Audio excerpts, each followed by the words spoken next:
வணக்கம் சாப்பாட்டு பிரியர்களே! இது நம்ம பழைய சோறு பச்சை மிளகா தாங்க. இன்னைக்கு நம்ம என்ன சமைக்க போறோம்னா, கருணக்கிழங்க வச்சு ஒரு கோலா உருண்டை தான் பண்ண போறோம். இந்த கோலா உருண்டை வந்து உங்க வீட்ல இருக்கிறவங்களுக்கு செஞ்சு கொடுக்கும்போதெல்லாம் கருணக்கிழங்குல செஞ்சதுன்னு சொல்லி யாராலயும் கண்டுபிடிக்க முடியாது. அந்த அளவுக்கு வந்து மிகவும் சுவையா இருக்கும். நம்ம வீடியோஸ வந்து ஃபர்ஸ்ட் டைம் பார்க்குறவங்களா இருந்தா மறக்காம சப்ஸ்கிரைப் பண்ணிட்டு பக்கத்துல இருக்க பெல் பட்டனையும் கிளிக் பண்ணிக்கங்க.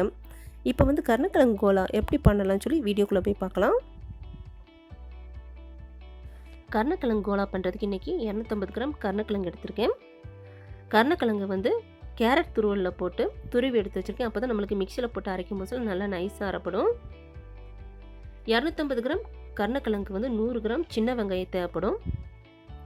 அப்புறம் 1 டீஸ்பூன் வந்து பெருஞ்சீரகம் தேவைப்படும். அப்புறம் கொஞ்சமாக கருவேப்பிலை எடுத்து வச்சுருக்கேன். ஒரு சின்ன பீஸ் வந்து தேங்காய் தேவை. அப்புறம் காரத்துக்கு 3 பச்சை மிளகாய். அப்புறம் பொட்டுக்கடலை வந்து கொஞ்சமாக பவுடர் பண்ணி எடுத்து வச்சுருக்கேன். அப்புறம் தேவையான அளவு உப்பு. இவ்வளோ தான் நம்மளுக்கு கருணக்கிழங்கு கோலா பண்ணுறதுக்கு தேவையான பொருட்கள். இப்போ ஒரு மிக்ஸி ஜாரில் முதல்ல எடுத்து வச்சுருக்க தேங்காவை சேர்த்துக்கலாம். அப்புறம் 1 டீஸ்பூன் வந்து பெருஞ்சீரகம் எடுத்து வச்சுருக்கோம், அதையும் சேர்த்துக்கலாம்.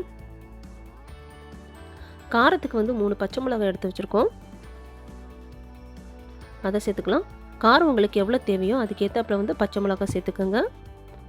அப்புறம் கொஞ்சமாக கருவேப்பிலை சேர்த்துக்கலாம். இப்போ எல்லாத்தையும் மொத்தமாக அரைச்சிட்டு வந்துடலாம். அரைக்கும் போதில் வந்து கொஞ்சம் கூட தண்ணி ஊற்றாமல் நல்லா நைஸாக அரைச்சி எடுத்துக்கோங்க. இப்போ பாருங்கள், நம்மளுக்கு தேங்காய், சோம்பு, பச்சை மிளகாய் எல்லாத்தையும் நல்லா நைஸாக அரைச்சாச்சு. அப்புறம் 100 கிராம் சின்ன வெங்காயம் எடுத்து வச்சுருக்கோம், அதையும் சேர்த்துக்கலாம். கோலா உருண்டைக்கு வந்து நம்ம சின்ன வெங்காயம் சேர்த்தா தான் நல்லா டேஸ்ட்டாக இருக்கும். சின்ன வெங்காயத்தை அரைக்கும் போதில் கொஞ்சம் கொரப்பாக அரைச்சி எடுத்துக்கோங்க. இப்போ சின்ன வெங்காயத்தையும் அரைச்சி எடுத்துகிட்டு வந்தாச்சு. இந்த அளவுக்கு வந்து கொரப்பாக அரைச்சி எடுத்துக்கோங்க. உங்களுக்கு வீடியோவில் வந்து சரியாக தெரியுதான்னு தெரியல. சின்ன வெங்காயம் அரைக்கும் போதில் கொஞ்சம் கொரப்பாக அரைச்சி எடுத்துக்கோங்க. இப்போ இதை ஒரு கிண்ணத்தில் மாற்றி எடுத்து வச்சுக்கலாம். துருவி வச்சுருக்க கருணக்கிழங்கையை நம்ம அரைச்சி எடுத்துக்க போகிறோம். கோலா உருண்டைக்கு நம்ம அரைக்கும் போதில் கொஞ்சம் கூட தண்ணி சேர்த்துக்காதீங்க. தண்ணி சேர்த்துக்காமல் அரைச்சி எடுத்துக்கோங்க. அப்போ தான் நம்மளுக்கு கோலா உருண்டை பண்ணும் போதில் நம்மளுக்கு கரெக்டாக வரும். இப்போ நம்ம கருணக்கிழங்கையும் அரைச்சி எடுத்துகிட்டு வந்தாச்சு.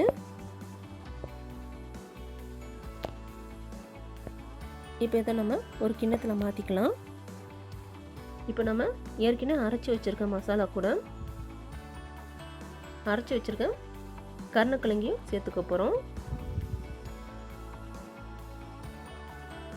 இப்போ கருணக்கிழங்கு மசாலா அவ்வளவும் மொத்தமாக சேர்த்தாச்சு. இதில் 2 டீஸ்பூன் வந்து பொட்டுக்கடலை பவுடர் சேர்த்துக்க போகிறோம்.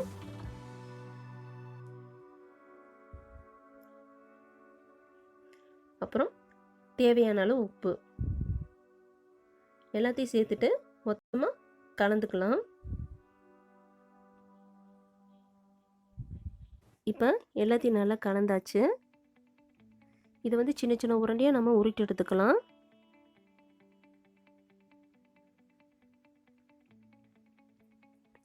இப்போ பாருங்கள், எல்லாத்தையும் நம்ம சின்ன சின்னதாக உருட்டி எடுத்தாச்சு. இதை வந்து நம்ம எண்ணெயில் போட்டு பொரிச்சு எடுத்துடலாம்.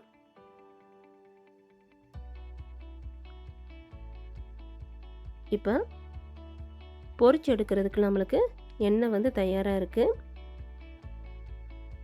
இதில் கொஞ்சம் கொஞ்சமாக போட்டு நம்ம பொரிச்சு எடுத்துடலாம்.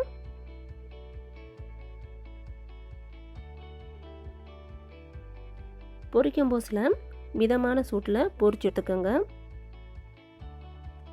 அதே போல் உருண்டையை போட்ட உடனேவும் கரண்டியை வச்சு திருப்பி விட்டுறாதீங்க, நம்மளுக்கு பிரிஞ்சிரும். உருண்டை போட்டு கொஞ்சம் நேரம் கழித்து நான் கரண்டியை வச்சு திருப்பி விட்டுக்கோங்க.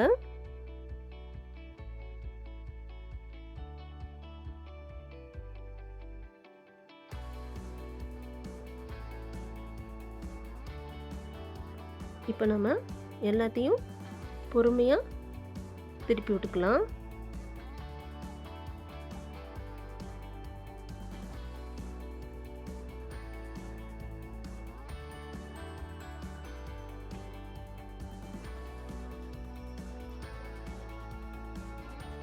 இப்போ நம்மளுக்கு கோலா உருண்டை வந்து நம்மளுக்கு ரெடி ஆயிடுச்சு.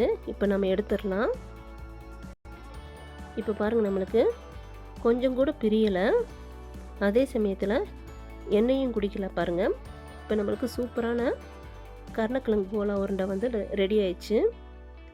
இப்போ எடுத்துட்டு எல்லா உருண்டையும் நம்ம பொரிச்சு எடுத்துடலாம்.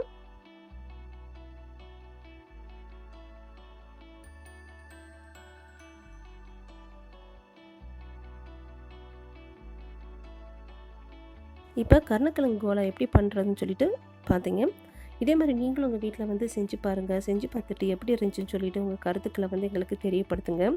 வீடியோஸ் பிடிச்சிருந்துச்சுன்னா ஒரு லைக் பண்ணுங்கள், உங்கள் ஃப்ரெண்ட்ஸுக்கும் ஷேர் பண்ணிடுங்க.